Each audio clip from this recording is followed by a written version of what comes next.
So Dan also sent me kind of an impossible task because I could give an hour lecture about each one of those things. So I decided to concentrate on developing your pitch deck, which really is your business model, and then talk about fundraising and how to look for different investors.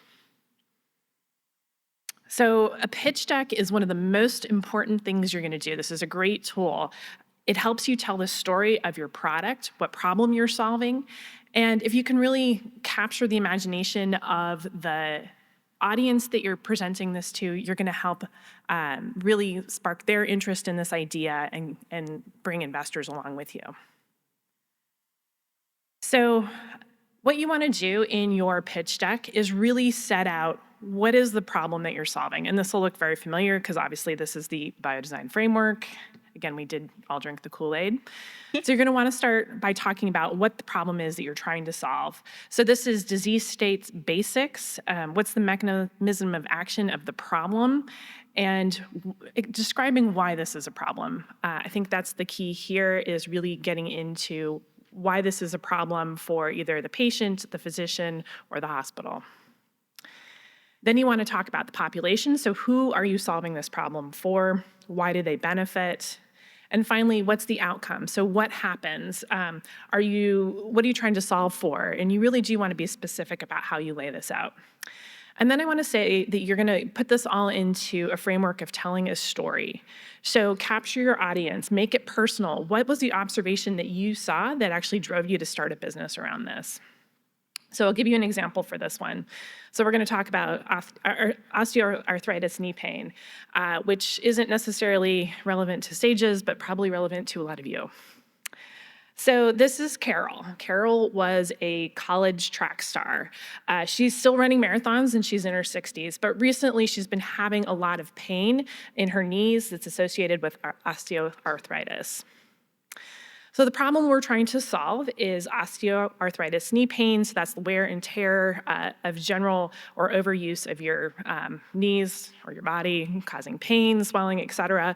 Affects 32 million people in the US. We want to solve this for active people over 55. So people who've been involved in years of competition or high-level training. We want to do this so they can return to their activities sooner. We want to decrease their need for post-operative pain medicines, optimize PT, and get them back to the activities that they love. So in this, there's a few things you should keep in mind. First is assume that your audience doesn't know your disease state as well as you do. So it's really hard when you're so involved in it, you want to step back a little bit. A lot of the investors that you're going to talk to, a lot of them are MDs. This might not be their specialty, or they'll be an engineer like me who gets it. They're smart, but they just don't necessarily understand all the basics. So make sure that they assume that they know very little about your disease state and set a baseline for that knowledge moving forward. Then tell them why they care. So make sure that you bring home why they should care about this problem. And part of this also is to tell the story, right? Again, wrap it into a story. Then you want to lay out what your solution is.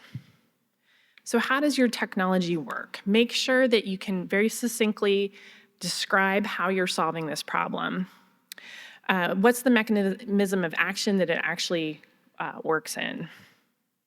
Then you're going to want to lay out the path of how you're going to get from your solution to market. So this is defining your regulatory pathway. Are you 510K, a de novo, a PMA? What are your clinical requirements? So will you require clinical requirements to actually get FDA approval? How are you going to do that? What studies are required? And if you're a 510K, so the clinical data is not required for approval, do you need it to drive adoption and help people in the market actually take this solution up? And then reimbursement. This one often gets overlooked, but it's super important. Who is paying for this? Are there existing codes? Is CMS involved? What's the pathway by which you're going to get paid? And if it doesn't exist today, how are you going to get there? So again, the things that are really important here is what's your solution? Make sure your audience understands how you're solving this problem, and then lay out for them very succinctly how you're going to get from an idea to a company that can go commercial. You're also gonna want to lay out the context for your problem, and Katie talked a little bit about this. You really wanna identify what your market is. So understanding what your total addressable market is, which is usually the number of patients multiplied by the cost per patient. If you don't already have revenue, be really careful about how you're defining that cost, because what you don't want to do is present a market that's so big that nobody believes you. So make sure this is realistic. If you don't totally understand how to do this, ask questions, find a mentor that can help you do this. You also want to understand what your beachhead market is. So you might not be addressing all the people with your problem. So what's that beachhead market? Find a homogeneous population. And maybe there's like an easier indication to get. So one's 510K versus being a de novo or a PMA. Then you really want to understand who your competition is and why are you different, and make sure you articulate that piece of it. So what's the standard of care? What are the other things that are out there? How far along are they? And again, why are you better? Then go through your stakeholder analysis. Medical device is really interesting in that it's highly regulated, and also you have this reimbursement piece. So often the person that's buying your product, using your product, and benefiting from your product are 3 different people. Sometimes it's even more than that. So understand who those people are and what are they getting from the solution. And then you want to make sure you can articulate the value for each of those stakeholder groups. So why does it matter to them? What are you improving for them? And who is willing to pay for it? So I see a lot of pitch decks, and one of the things I always ask is, who's going to pay for this technology? Just because it's a great idea doesn't necessarily mean anybody's going to pay for it. So the important thing here, make sure you do your homework. Make sure you understand what the market is, who your competition is, who your stakeholders are. For your stakeholders, make sure you're doing a lot of customer interviews. I would say for each stakeholder group, you want to do a minimum of 50 interviews to really understand who these people are. If you're at a big academic center, make sure you talk to people outside a big academic center. Go to community hospitals, dig deep into your network and find people to talk to so you really understand what this problem looks like across the country, across the world. And then for your value proposition, you need to understand why people care. And again, if you're doing those customer interviews, this will become a lot more clear. And who is going to pay for your product? Then you need to figure out what it is you're actually asking for. So you're going to go off and raise money. How much money do you need? The first thing you want to do here is understand what your milestones are. So start with your biggest risks. Is that a technology risk, a clinical risk, a regulatory risk? And figure out your plan to mitigate all these things. That'll sort of fall into sort of a set of milestones. So is that design freeze, verification and validation, preclinical studies? If you guys don't understand all the terms up there, make sure you go out and ask and find out what all those things are. But you want to understand where you have value inflection points. You'll put 3 or 4 of those on the map, and then you're going to create a budget to go along with that. So how much money do you need to get to each of those milestones? Remember, money fuels progress. It's how you hire people. It's how you pay for materials, supplies, testing, et cetera. So figure out how much you need for each of those milestones, and make sure not to overestimate or underestimate too much. So not giving yourself enough money means progress is going to be slow. You might miss one of those milestones, and then you're going to have a hard time raising more money. You don't want to overestimate, because that can put at risk how much, if you can get money in the first place. If it's totally blown out of proportion, I need 20 engineers to do this, that can prevent investors from trusting that you know what you're talking about. And then you want to create a plan. So how do these 2 things fit together? How do you actually go from milestone to milestone with your budget to get to some sort of an exit? And we'll talk about that in just a minute. And you want to put together a model of how much it's going to cost you to get to that exit. That'll lead to how much you actually asking for. So what is it that you're actually raising? How do you plan to basically get to those milestones with the money that you have? Do you need $1 million? Do you need $2 million? Do you need $20 million? So what are you raising and how are you raising it as well? So are you doing convertible notes? Is this your pre-seed round? Or are you doing this for equity? And then terms. So you want to have an idea of what your expectations of terms are. Most likely your investors are going to set these for you, but you want to know what your expectations are so you know how hard to negotiate if you guys are in the same ballpark or you're on two totally different planets. So the important things here, when you're setting your milestones and your budget, be realistic with yourself. And again, if you don't know the answer, definitely find people who do. They're out there. As for your plan and for your ask, again, these are things that you can go out and find mentorship on, help you build a plan, and then figure out what it is and how you need to ask for your money. All right, so who's your investor?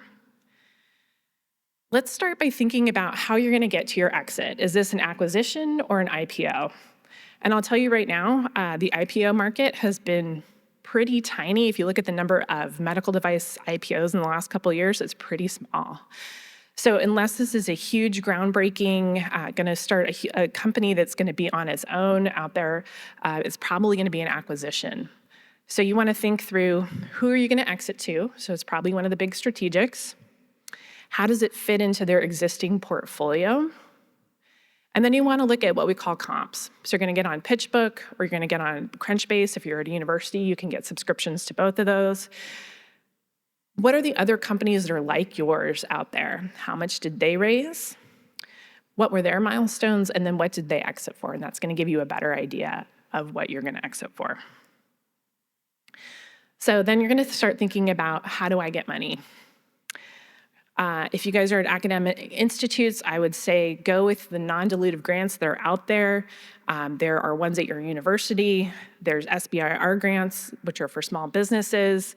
But get as many grants as possible, make as much progress as you can with those non-dilutive grants, especially if you're still in sort of this very early R&D stage where there's a lot to do. Then think about accelerators and incubators. So accelerators are programs like MedTech Innovator, VentureWell.